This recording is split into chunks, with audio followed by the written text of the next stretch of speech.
Halo semuanya, bismillahirrahmanirrahim. Assalamualaikum warahmatullahi wabarakatuh. Semangat pagi. Yes, alhamdulillahirrahmanirrahim. Pada kesempatan kali ini kita masih diberikan kesempatan sehingga bisa kembali lagi melaksanakan pembelajaran pendidikan Pancasila dan kewarganegaraan. Setelah minggu lalu kita sudah belajar mengenai kasus-kasus pelanggaran hak. Pada kesempatan kali ini kita akan belajar mengenai kasus-kasus pengingkaran kewajiban warga negara. Selain itu juga nanti akan Pak Andi sampaikan terkait dengan penanganan pelanggaran hak dan juga pengingkaran kewajiban warga negara.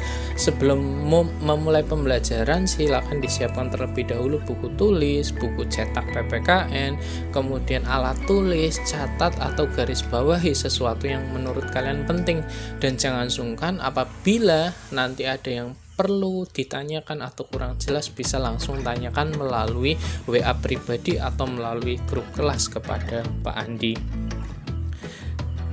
Pada kesempatan kali ini kita akan membahas terkait dengan pengingkaran kewajiban warga negara.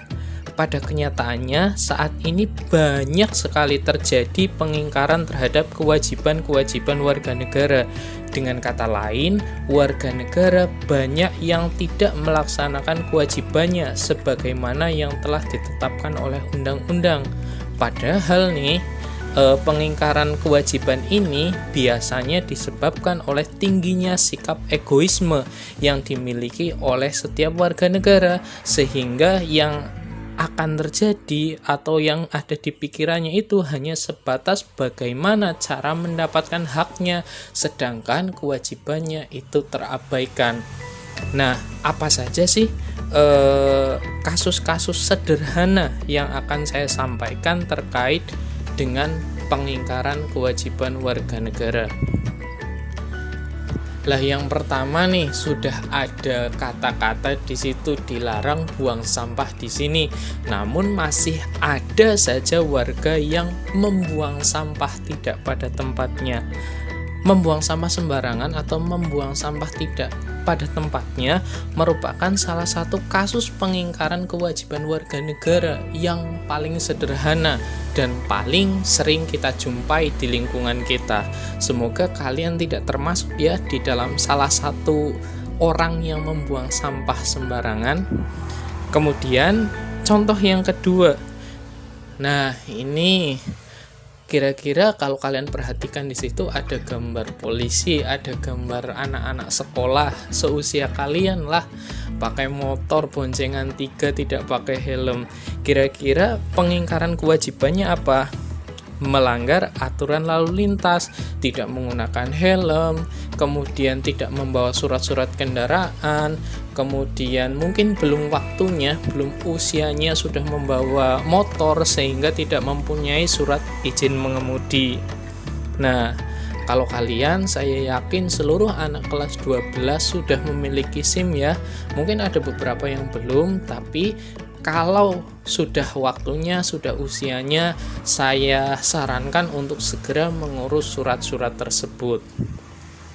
Kemudian contoh yang ketiga, lah ini ada namanya vandalisme atau merusak fasilitas negara.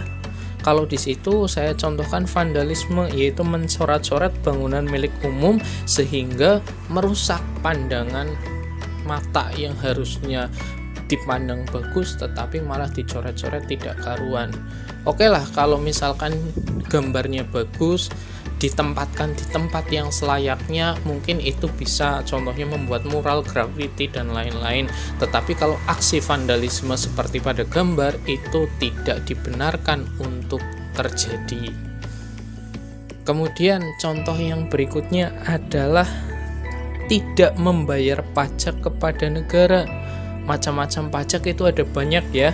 Contohnya ada pajak bumi dan bangunan, pajak kendaraan bermotor, retribusi parkir, retribusi masuk ke tempat-tempat wisata, dan pajak-pajak lainnya yang diatur oleh negara.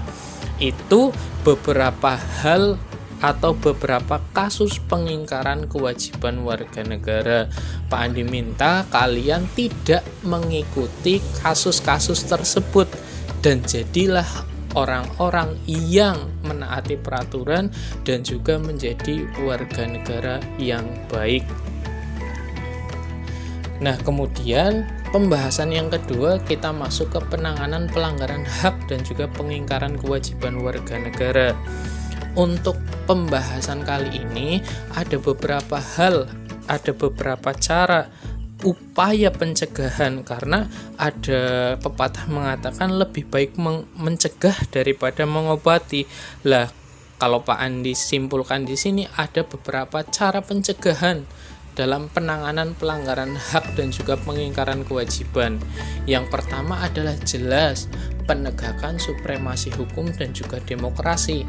Apabila hukumnya jelas, kemudian demokrasinya itu benar-benar adil untuk seluruh masyarakat, maka pelanggaran hak dan pengingkaran kewajiban warga negara pasti dapat dikurangi atau bahkan tidak ada. Kemudian yang kedua adalah optimalisasi lembaga penegakan hak atau juga optimalisasi lembaga-lembaga pengadilan ya.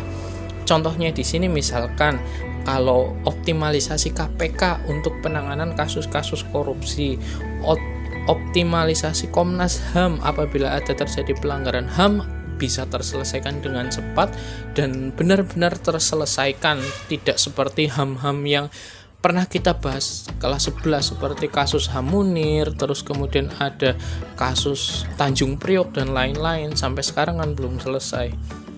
Kemudian juga KPAI menjalankan tugasnya sesuai dengan yang berlaku. Komnas Perempuan juga benar-benar melindungi perempuan secara keseluruhan.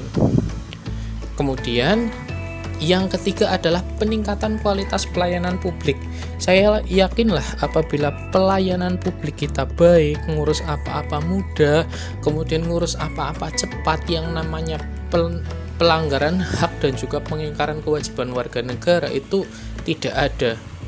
Oke lah, kita sering menjumpai orang-orang yang menggunakan calo dalam mengurus apapun, baik itu SIM, kemudian ada pajak dan lain-lain.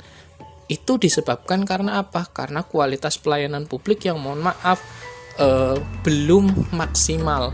Apabila itu bisa dimaksimalkan, saya yakin yang namanya warga membayar pajak, kemudian memperpanjang SIM atau pembuatan SIM, kemudian memperpanjang pajak kendaraan dan lain-lain, itu semuanya melaksanakan apabila pelayanan publiknya itu ditingkatkan. Tapi untuk Indonesia sekarang, untuk di daerah Cilacap khususnya, sedang ada optimalisasi terkait dengan pelayanan publik. Bahkan sekarang ada semboyan di mana-mana ya, tidak ada pungli, tidak ada calo. Dan yang berikutnya itu adalah meningkatkan pengawasan masyarakat. Tentu saja di sini apabila masyarakat ikut mengawasi kegiatan-kegiatan pemerintah, kegiatan-kegiatan hukum dan juga apapun yang ada di negara kita, pasti semuanya dapat terhandle dan tidak ada penyelewengan apapun.